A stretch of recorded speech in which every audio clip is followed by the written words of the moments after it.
دوستو، بزرگوں اور بھائیوں، ہم مسلمان ہیں۔ اللہ تبارک و تعالیٰ نے جو دین برحق ہمیں عطا فرمایا ہے، وہ دین ہماری تمام ضروریات کو پورا کرتا ہے۔ ہمیں یہ حکم دیا گیا ہے کہ ہم اللہ سے جب بھی مانگیں دنیا اور آخرت کی بھلائی مانگیں۔ ہمارے ہاں چونکہ ایک بڑا طبقہ ایسا ہوتا ہے الا ماشاء اللہ جس کو دنیاوی ضروریات پوری طرح گھیر لیتی ہیں اور دنیا داری کے مسائل ذہن پر، دل پر پوری طرح حاوی ہو جاتے ہیں۔ ہر وقت تصور یہی رہتا ہے کہ کسی طریقے سے میری دنیا داری مضبوط ہو جائے، میری دنیا داری مکمل ہو جائے، میرے روزمرہ کے کام پختہ ہو جائیں۔ اس کا لازمی نتیجہ یہ نکلتا ہے کہ انسان دینی کاموں کو بھی معاذ اللہ دنیا کے لیے کرنا شروع کر دیتا ہے۔ کعبۃ اللہ میں جا کر بھی، بیت اللہ شریف کا طواف کر کے بھی، حجر اسود کے بوسے کے بعد بھی، مقام ابراہیم پر نفل پڑھنے کے بعد بھی، حتیٰ کہ نبی اکرم صلی اللہ علیہ وسلم کی بارگاہ عالی مرتبت کی حاضری کے دوران بھی الا ماشاء اللہ لوگ دنیا ہی مانگتے رہتے ہیں۔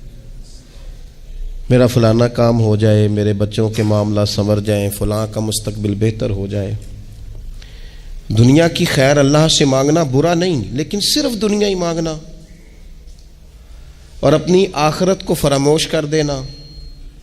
اللہ فرماتے ہیں والآخرۃ خیر وابقیٰ، آخرت تمہارے لیے بہتر بھی ہے اور ہمیشہ باقی رہنے والی بھی ہے۔ قرآن مجید نے سورہ بقرہ کے اندر قریش مکہ کی اس عادت کا ذکر کیا ہے۔ فرمایا جب وہ حج کرتے تو ان کا طریقہ یہ تھا کہ وَمِنَ النَّاسِ مَن يَقُولُ رَبَّنَا آتِنَا فِي الدُّنْيَا، ان میں سے کچھ لوگ یہ کہا کرتے تھے کہ یا اللہ ہمیں دنیا عطا کر دے، ہمیں دنیا دے دے۔ رب فرماتا ہے وَمَا لَهُ فِي الْآخِرَةِ مِنْ خَلَاقٍ، ان لوگوں کا آخرت میں کوئی حصہ نہیں۔ مانگی بھی ہے تو صرف دنیا، حج کر کے بھی دنیا، اللہ کے گھر جا کے بھی دنیا، شیخ کا بیعت ہو کے بھی دنیا، دینی محفل سے مراد بھی یہ، دینی اجتماعات کر کے بھی، دینی مدارس قائم کر کے بھی، خانقاہ کا، مسجد کا ماحول بنا کے بھی، اس سے بھی مطالبہ فقط دنیا کا۔ ان کفار کی اس عادت کو ذکر کر کے ہمیں سمجھایا گیا کہ جو فقط دنیا مانگتا ہے اس کا آخرت میں کوئی حصہ، اور فرمایا کچھ لوگ ایسے ہیں وَمِنْهُمْ مَنْ يَقُولُ رَبَّنَا آتِنَا فِي الدُّنْيَا حَسَنَةً، اچھا انہوں نے دنیا بھی مانگی تو صرف دنیا مانگی، حسنہ نہیں مانگی۔ اور یہاں فرمایا کچھ لوگ ایسے ہیں جو رب سے کہتے ہیں یا اللہ ہمیں دنیا میں بھی بھلائی عطا فرما، دنیا بھی دے تو حسنہ دینا، وہ دنیا دینا جو ہمارے دین کو تقویت دے، وہ دنیا دینا جو ہمارے اعمال حسنہ کو مضبوط کرے، دینی معاملات کو تقویت دے، دنیا بھی وہی عطا فرما۔ اور ساتھ کہتے ہیں وَفِي الْآخِرَةِ حَسَنَةً، یا اللہ ہمیں آخرت میں بھی بھلائی ہی عطا فرما، وَقِنَا عَذَابَ النَّارِ، اور ہمیں دوزخ کے عذاب سے بچا، اولئک لَهُمْ نَصِیبٌ مِّمَّا کَسَبُوا، فرمایا ایسوں کو ان کی کمائی ہی ملے گی، جو انہوں نے کیا ہے وہ خوش نصیبی انہیں ضرور میسر آئے گی، چونکہ دنیا بھی مانگ رہے ہیں، آخرت بھی مانگ رہے ہیں۔ ہمیشہ کوئی بھی کام کریں کسی قسم کا بھی، اس میں یہ دیکھیں کہ کیا اس میں میرے لیے کوئی ذخیرہ آخرت بنے گا، کیا یہ کام میری قبر میں، حشر میں، قیامت میں میرے لیے کوئی فائدہ مند ہوگا۔ میں بڑے درد سے عرض کرتا ہوں، بعض لوگ دینی کام کرتے ہیں اور ان سے جب سوالات کیے جاتے ہیں تو وہ بعض اوقات تکلیف دہ معاملہ ہو جاتا ہے کہ اس دینی کام کے پیچھے بھی وہ والا خلوص نہیں جو ایک مسلمان کا رب و رسول کے ساتھ ہونا چاہیے۔ اس دینی کام کے پیچھے بھی کچھ دنیاوی مقاصد موجود ہیں۔ تو اگر بڑی پگڑی اور بڑے جبے کے پیچھے بھی ایک دنیا دار چھپا ہوا ہو، لوگوں کو تو دھوکہ دیا جا سکتا ہے، رب و رسول کو تو نہیں نہ دیا جا سکتا۔ وہاں تو دلوں کا خلوص ہی پہنچتا ہے، وہاں تو نیتوں کا حسن ہی پہنچتا ہے۔ تو اللہ تبارک و تعالیٰ سے جب بھی سوال کیا جائے، دنیا اور آخرت کی بہتری کا سوال کیا جائے۔ ایک لفظ ہے حدیث پاک میں جس کو عافیت کہتے ہیں، ترمذی شریف میں حضرت سیدنا عباس بن عبد المطلب رضی اللہ تعالیٰ عنہ، آپ کی روایت موجود ہے، فرماتے ہیں میں نبی پاک صلی اللہ تعالیٰ علیہ وسلم کی خدمت عالی مرتبت میں حاضر ہوا تو میں نے عرض کی یا رسول اللہ صلی اللہ تعالیٰ علیہ وسلم، مجھے ایسی چیز بتائیں جو میں اپنے رب سے مانگوں۔ چیز مانگنی ہوتی ہے نا، بعض اوقات موقع ملتا ہے تو کئی دفعہ انسان امتحان میں آ جاتا ہے کہ اب مجھے موقع مل گیا ہے، مجھے کہا گیا کچھ مانگ لو تو بھلا میں کیا مانگوں۔ حضرت عباس بن عبد المطلب رضی اللہ تعالیٰ عنہ نبی پاک علیہ السلام کے پیارے چچا جان ہیں، عرض گزار ہیں یا رسول اللہ صلی اللہ علیہ وسلم مجھے بتائیے میں اپنے رب سے مانگوں تو کیا مانگوں؟ تو حضور نے فرمایا رب سے عافیت مانگو۔ کہتے میں کچھ دن رکا، کچھ دنوں کے بعد پھر حاضر بارگاہ ہوا اور عرض کی یا رسول اللہ صلی اللہ تعالیٰ علیہ وسلم مجھے بتائیے میں اپنے مالک سے مانگوں تو کیا مانگوں؟ تو حضور نے پھر فرمایا اللہ سے مانگنا تو عافیت مانگنا۔ بزرگ فرماتے ہیں یہ عافیت کیا ہے؟ عافیت یہ ہے کہ یا اللہ ظاہری پریشانیاں، باطنی پریشانیاں، اے اللہ ظاہر کے میل کچیل بھی دور ہو جائیں، باطن کے بھی دور ہو جائیں، اے اللہ ہر معاملے میں، ہر آزمائش میں، ہر دکھ میں ہمیں تیری پناہ نصیب ہو جائے۔ یہ عافیت ہے۔ اور صوفیہ کرام فرماتے ہیں عافیت سے بڑی نعمت کوئی نہیں اگر کسی کو میسر آئے تو، عافیت سے بڑا حسن کوئی نہیں اگر کسی شخص کو یہ نصیب ہو جائے۔ اور ایک اللہ والے نے تو ایک اور بڑا خوبصورت ترجمہ یہاں کیا ہے، وہ کہتے ہیں عافیت کا مطلب ہے دل کا قرار، عافیت کا مطلب ہے باطن کا سکون، عافیت کا مطلب ہے انسان کے مزاج کا حوصلہ، ٹھنڈک، بردباری۔ جس بندے کو عافیت نصیب ہو جاتی ہے گویا اللہ اسے سکون کی دولت عطا فرما دیتا ہے، تھوڑے پیسوں میں بھی سکون، بغیر شہرت کے بھی سکون، کوئی بات مان لے تب بھی سکون، کوئی دھتکار دے پھر بھی سکون، لوگوں کی گڈ بک میں ہو پھر بھی سکون، اور اگر لوگ سارے مخالفت میں آ جائیں تو چونکہ اللہ نے عافیت دی ہے پھر بھی سکون۔ اللہ تعالیٰ نے ان لوگوں کو قرار کی دولت، اللہ سے عافیت مانگی جائے، اس میں دنیا کی بھی بھلائی شامل ہے، آخرت کی بھی بھلائی شامل ہے۔ نبی اکرم صلی اللہ تعالیٰ علیہ وسلم توجہ دلاتے کہ اللہ سے تم عافیت مانگو، ہمارا نہ جی، کیونکہ سب سے بڑا مسئلہ روحانی تربیت کا ہے۔ ہمارے ہاں باتیں ڈھیر سارے لوگوں کو آتی ہیں اور بہت زیادہ آتی ہیں، منصوبہ بندی کرنا، پلاننگ کرنا، اپنے معاملات کو خود سے کیسے لے کے چلنا ہے، کیسے ٹھیک کرنا ہے، اپنے حق میں دنیا کو کس طرح قائل کرنا ہے، یہ ڈھیر سارے لوگوں کو آتا ہے، اور اپنے حق میں دلائل کس طرح قائم کرنے ہیں، اس میں بہت سارے لوگ خود کفیل ہوتے ہیں، انہیں کسی سے مشاورت کی بھی ضرورت نہیں ہوتی۔ لیکن اللہ کی بارگاہ سے اپنا رشتہ کیسے جوڑنا ہے، مالک سے کرم کا سوالی کس طرح کر کے ہونا ہے، اللہ سے عافیت کا سوال کیسے کرنا ہے، یہ چونکہ روحانی تربیت میں ہمارا مزاج نہیں ہوتا لہذا ہم اس طرف جاتے نہیں، ہم وہ اپنی مرضی کی چیزیں، یعنی وظیفہ پوچھ کے گئے ہیں ایک صاحب، کچھ عرصے کے بعد آئے ہیں تو آ کے کہتے ہیں مولانا صاحب، پیر صاحب یا قاری صاحب یا فلاں صاحب، کسی سے بھی پوچھ کے گئے کہ جس کو نیک آدمی جانا، پھر لوٹ کر آ کے کہتے ہیں کہ آپ نے وظیفہ بتایا تھا پر کام کوئی نہیں ہوا۔ تو میں تو صاف کہتا ہوں اور کھلے دل سے کہتا ہوں کہ بھائی وظیفہ آپ کو بتایا تھا کہ اللہ کی رحمت متوجہ ہوگی، خدا کی رحمت کو آواز دینے کے لیے وظیفہ دیا تھا، کوئی بھی وظیفہ رب کو مجبور تو نہیں نہ کر سکتا معاذ اللہ۔ اور وظائف کس لیے پڑھے جاتے ہیں کہ جلدی سے معاملات ٹھیک ہو جائیں، میرے حق میں چیزیں بہتر ہو جائیں، تو اللہ کی رضا کے لیے پڑھے جاتے ہیں۔ تو وظائف کو، عبادات کو، نوافل کو، تلاوت کو، درود پاک کو تو رضا الہی کا ذریعہ بنانا چاہیے، لیکن ہم چونکہ ایک پورا الجھاؤ رکھتے ہیں اپنی دنیا داری کے معاملات سیدھے کرنے، ایک پورا خیر رکھتے ہیں۔ وہ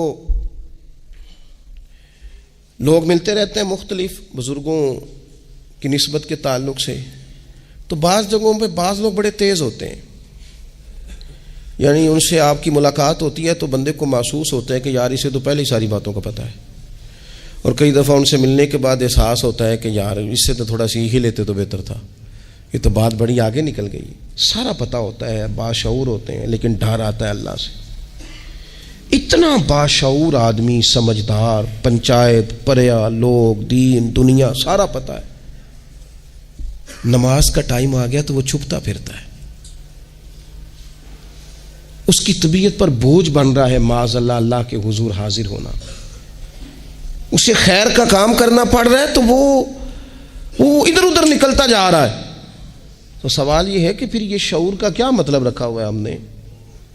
پھر اللہ سے دعا کرنے کی ضرورت نہیں. وہ حضرت عارف رومی رحمۃ اللہ تعالی علیہ فرمایا کرتے تھے بعض لوگوں کو رب سارا کچھ دیتا ہے،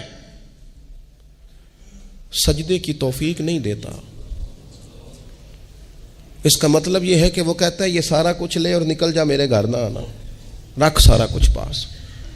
رب سے عافیت مانگی جائے، اس سے اس کا فضل مانگا جائے، اس سے اس کا کرم مانگا جائے. اللہ کے پیارے رسول صلی اللہ تعالی علیہ وآلہ وسلم اس عافیت مانگنے پر زور دیتے، توجہ دیتے. میں آپ کو صحیح بتاتا ہوں،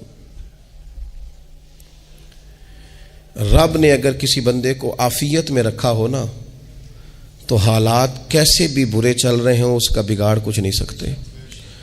اور اللہ تعالیٰ معاف کرے 100 دفعہ خاکم بدہن، اگر کسی وقت اس کے کرم کی نگاہ پھر جائے تو پھر سارے اسباب سمیت بھی انسان اپنے پیروں پہ کھڑا نہیں رہ سکتا. اس سے جب تک طلب کرم نہیں ہوتا، طلب عافیت نہیں ہوتی، اس کی بارگاہ سے جب تک بندہ مومن پورا رجوع نہیں کرتا. یہ عافیت اتنی اعلیٰ چیز ہے کہ نبی پاک علیہ السلام نے فرمایا اذان اور اقامت کے درمیان جو وقت ہوتا ہے اس میں دعائیں رد نہیں ہوتی. دعا مانگا کرو گے تمہاری اللہ اپنے فضل سے قبول کر لے گا. عرض کی یا رسول اللہ کیا مانگے؟ تو فرمایا عافیت مانگو رب سے. حضرت انس بن مالک حدیث کے راوی ہیں رضی اللہ تعالیٰ عنہ، یہاں بھی فرمایا یہ عین قبولیت کا ٹائم ہے، اب اللہ سے عافیت مانگ لو، اس کی پناہ.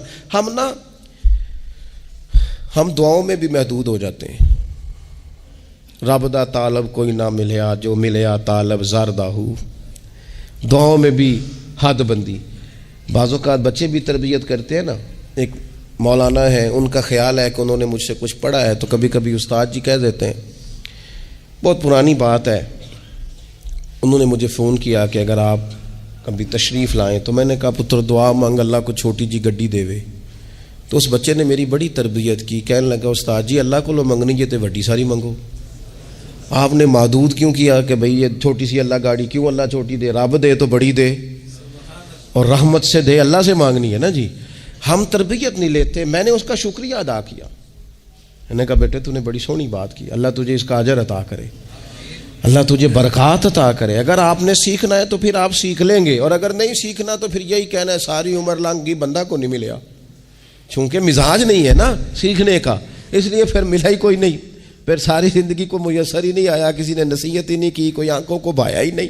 خود ہی بڑے سیانے تھے، خود ہی بہت بڑے تھے، اپنا قد ہی بڑا اونچا تھا، سب ٹھگنے چھوٹے اور کمزور اور بوڑے نظر آئے.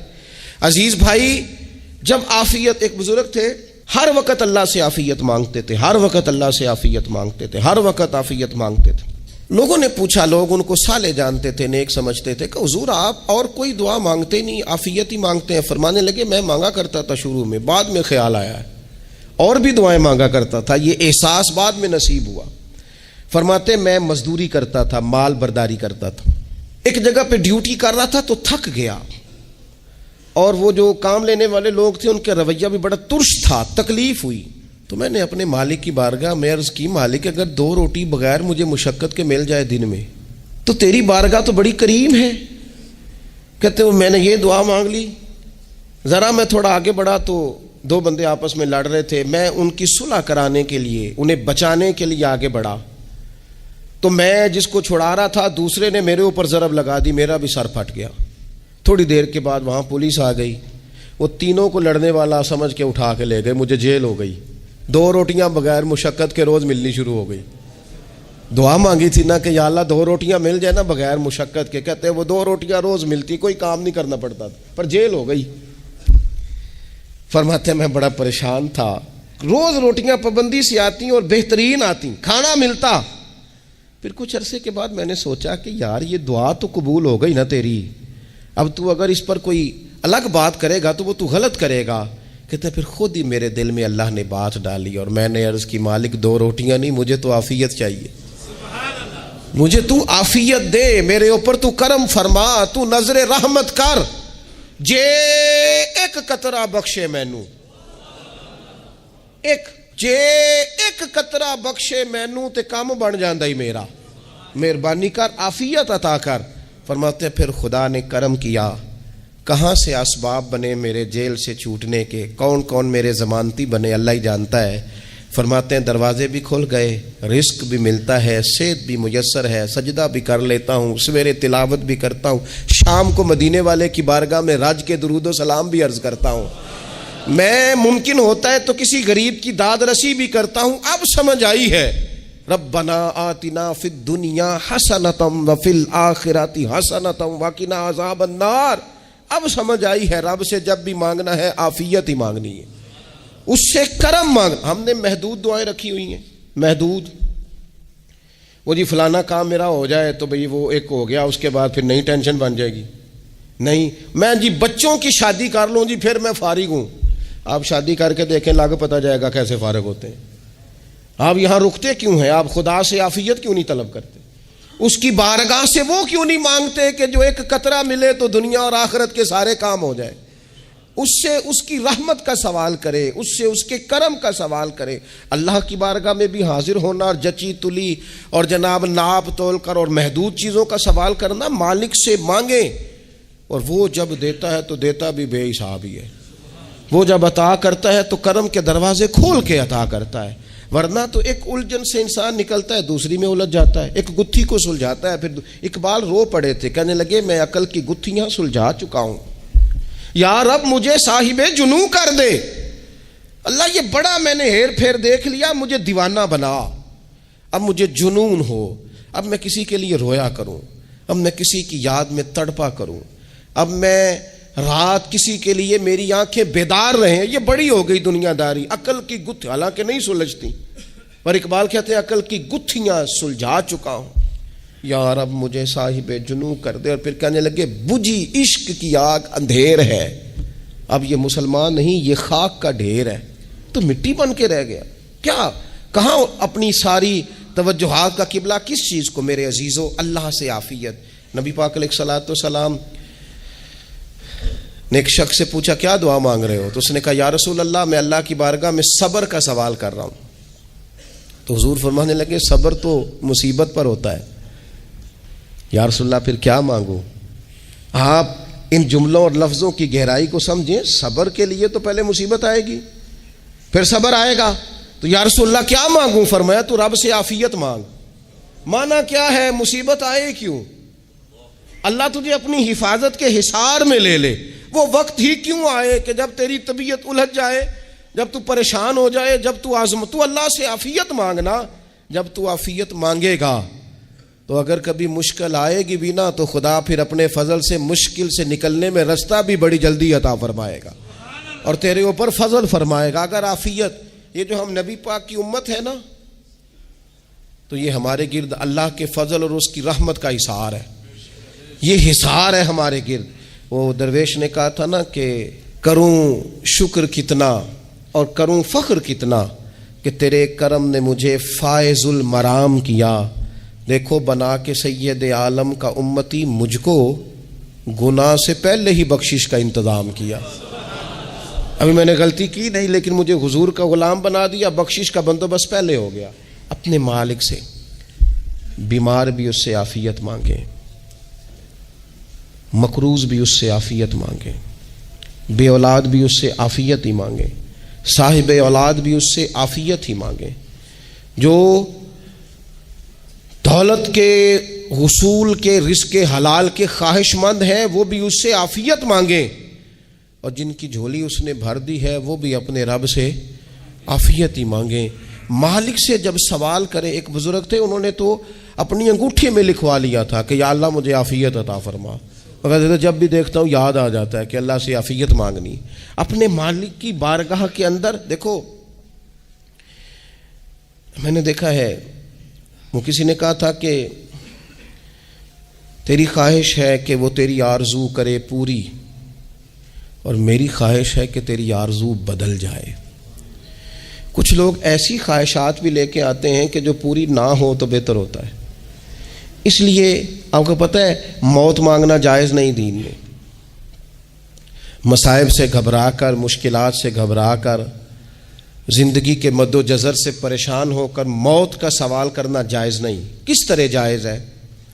ان لفظوں کے ساتھ دعا کر سکتا ہے کہ یا اللہ جب تک میری زندگی بہتر ہے مجھے زندہ رکھ، اور جب میرا دنیا سے جانا بہتر ہے پھر تو مجھے اپنی بارگاہ میں بلا لے.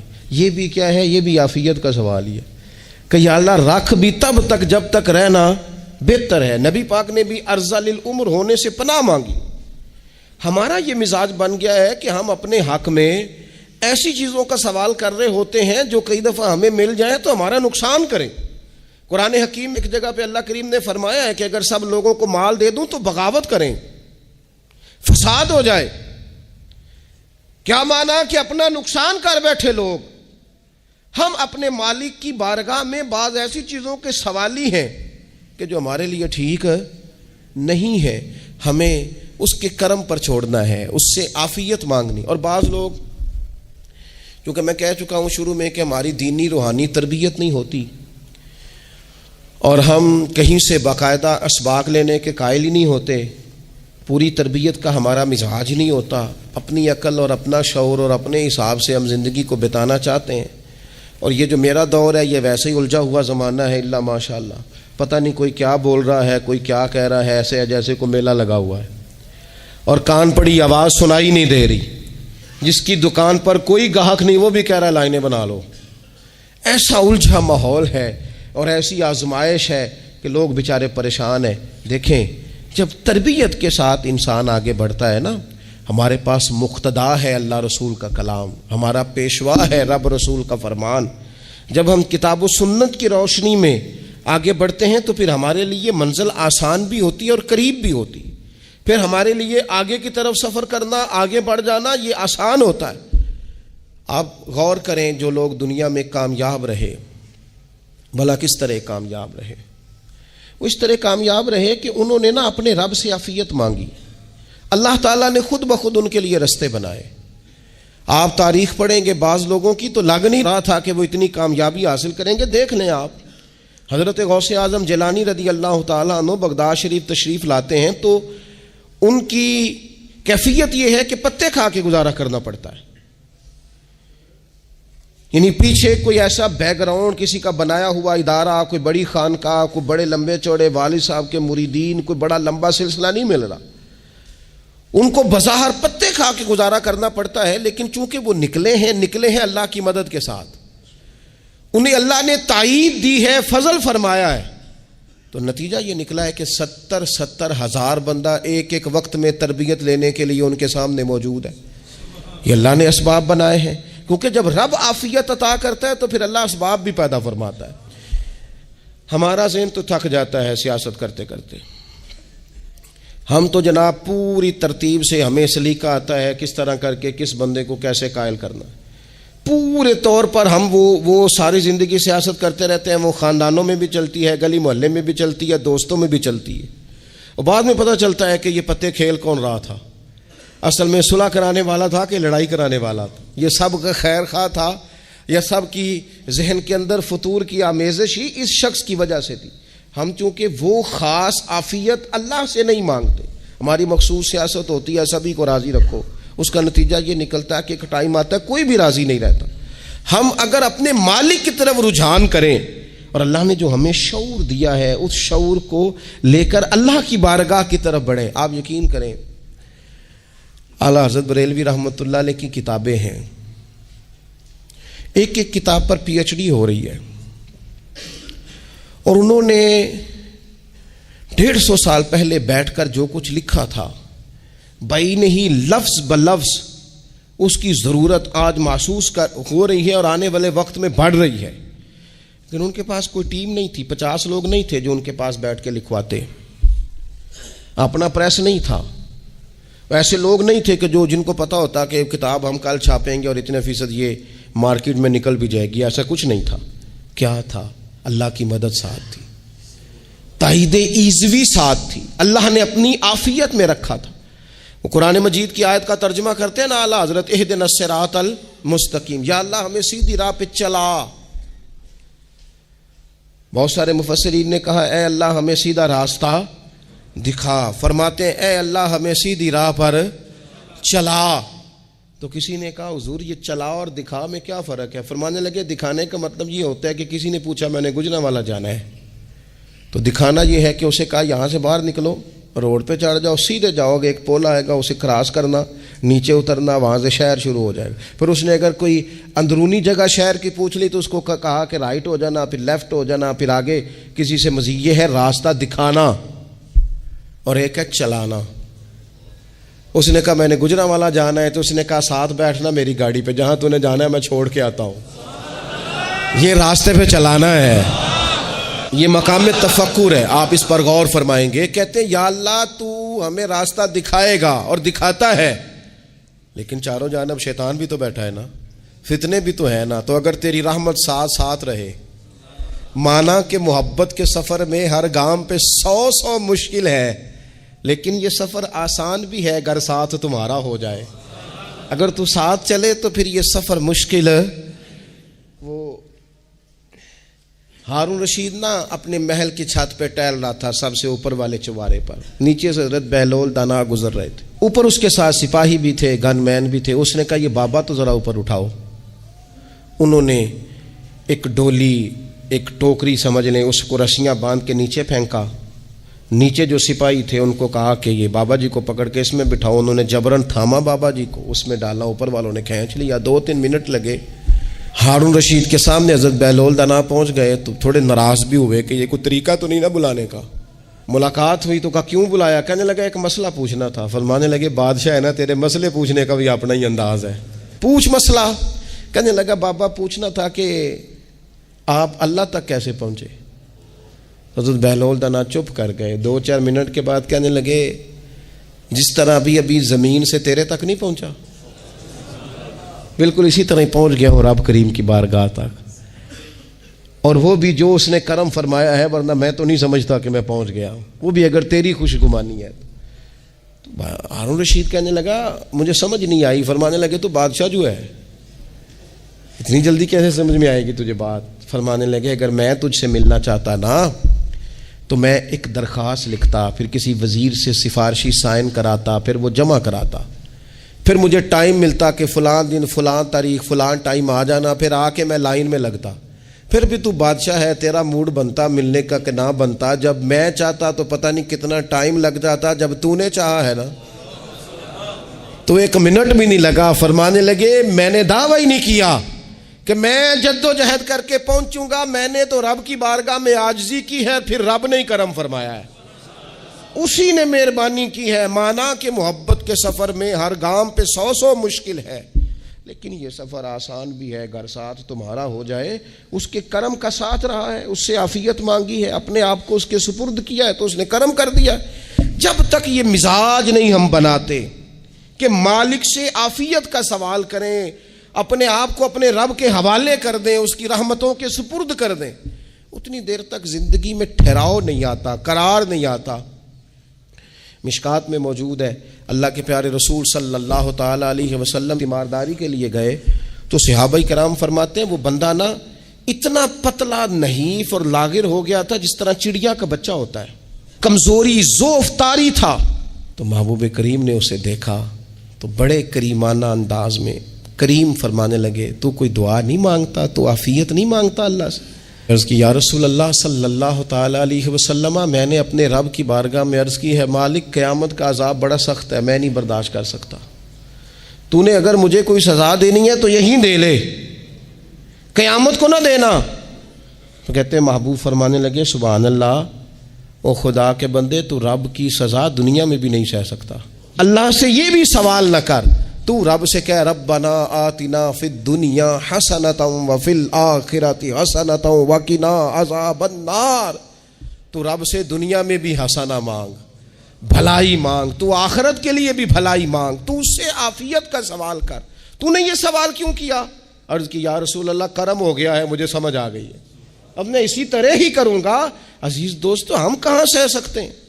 ہم دنیا میں رب کی سزا ہم نہیں سہ سکتے، ہم کمزور ہیں، تو گرمی نہیں سہ سکتے، شدید سردی نہیں سہ سکتے، شدت کی بھوک لوگ نہیں سہ سکتے، کوئی آزمائش نہیں سہ سکتے، وہ جو لوگ بعض اوقات کہہ دیتے ہیں نا جی فلاں چیز ہمارے اعمال کا نتیجہ ہے، تو میں کیا کرتا ہوں، نہ کو یار ہم تو یہ بھی نہیں سہ سکتے، ہم کہاں برداشت کر سکتے ہیں، ہمیں تو وہ معاف ہی فرمائے، ہم حساب والے ہے ہی نہیں، ہم تو صرف معافی والے ہیں۔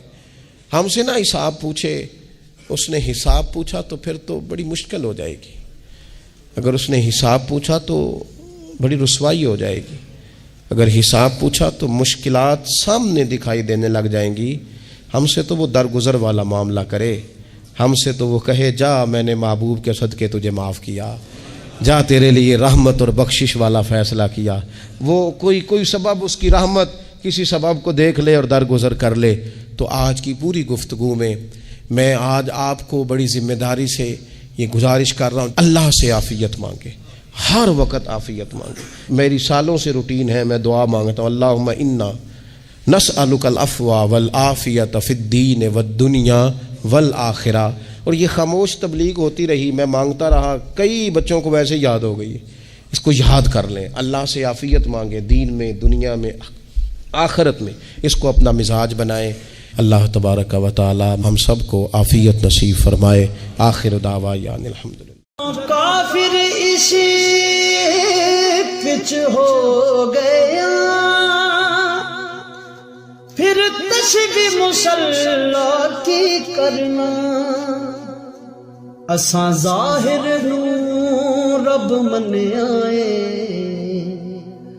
باطن دا اللہ کی کرنا، اساں ظاہر نو رب من آئے، باطن دا اللہ کی کرنا۔